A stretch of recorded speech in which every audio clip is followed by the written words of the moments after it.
The slap landed loud enough to cut through the hum of the old bar, a sharp crack that froze every glass mid-clink. The room went still, breath held, as the old bartender staggered back half a step. His fingers curled around the edge of the wooden counter, knuckles pale, eyes steady but tired. The bully stood there smirking, young and broad-shouldered, drunk on whiskey and the belief that power only came from muscle. No one spoke. No one moved.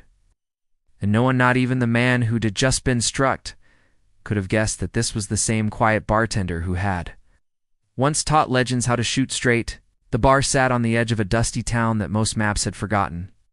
Its walls were darkened by decades of smoke, its floor worn smooth by boots that had come and gone with the years. The bartender, known simply as Eli, had worked behind that counter longer than most of the patrons had been alive. His hair was thin and silver, his back slightly bent, but his hands still moved with a calm certainty as he wiped glasses and poured drinks. People came to him for more than whiskey.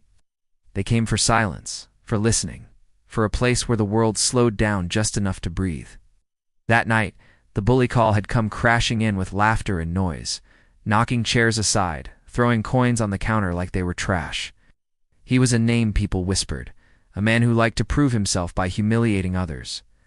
When Eli had calmly asked him to lower his voice and respect the place, Cal had laughed.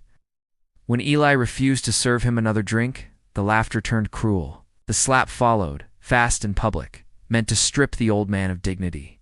Eli didn't strike back. He didn't shout or threaten, simply steadied himself and looked at Cal, not with fear, but with something closer to disappointment. That look, more than anything, unsettled a few of the people watching. Still, no one intervened. In towns like this, it was easier to look away. Cal sneered, called Eli weak, called him old and useless, then turned back to his friends. The bar's tension loosened, but something had shifted. Eli kept working, slow and silent, though memories churned behind his eyes. Not of pain, but of a life long buried. Decades earlier, Eli hadn't been a bartender. He'd been a shooter, one of the best, but not in the way men bragged about. He never chased fame or bodies, he taught. In dusty backyards and remote canyons, young men with shaking hands had come to him, desperate to survive in a violent world.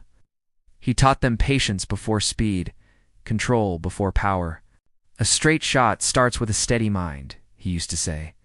Some of his students went on to become lawmen. Some became outlaws whose names filled newspapers. Eli walked away from it all when he realized how many bullets he'd helped put into the world. He chose the bar because it was quiet, because pouring drinks didn't haunt him at night. The next evening Cal returned, sober this time, but just as cruel. He made a show of mocking Eli, telling exaggerated stories of the slap, basking in the attention. Eli listened, eyes lowered, fingers resting lightly on the counter. When Cal demanded a drink, Eli served it without a word. That somehow angered him more. "You remember yesterday?" Cal said, leaning over the counter. "I remember," Eli replied softly. "You going to do something about it?" Eli met his gaze. "I already did." Cal laughed, but there was uncertainty in it now. The way Eli stood, balanced, grounded, didn't match his age. The laugh faded when Eli spoke again.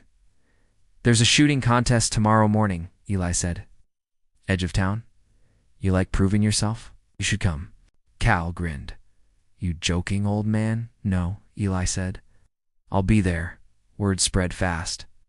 By morning, half the town gathered near the old quarry where targets had been set, arrived confident, surrounded by friends. Eli came alone, carrying a worn case that looked older than Cal himself. Whispers rippled through the crowd. Some were curious, some were worried. A few remembered rumors they'd heard years ago and watched with narrowed eyes. Cal shot first, loud and flashy, bullets tearing through targets with brute force. The crowd cheered. Then Eli stepped forward. He opened the case and removed a revolver that looked unremarkable except for how naturally it fit in his hand. He didn't rush. He breathed. When he fired, the sound was calm, almost gentle. Every bullet struck dead center, no wasted motion, no show. Silence fell, heavy and absolute. Eli lowered the gun and turned to Cal. You wanted power, he said. This, he gestured to the revolver, is responsibility. I walked away because I learned too late what it costs. Cal's face burned red, not with anger now, but with something closer to shame. He'd slapped an old bartender, thinking weakness lived in quiet. He'd been wrong. Eli packed up and left without celebration. The crowd parted for him, and no one stopped him. That night the bar was different. Cal didn't come in. Others did, treating Eli with a new respect, though he didn't seem to notice. Days later, Cal finally returned. He stood at the counter where he'd once struck the old man and placed a hand flat on the wood. I was wrong, he said, voice low. About you. About everything. Eli nodded. Sit, he said, and poured him a drink. Not as forgiveness, but as closure. The bar returned to its rhythms. Laughter, stories, quiet moments.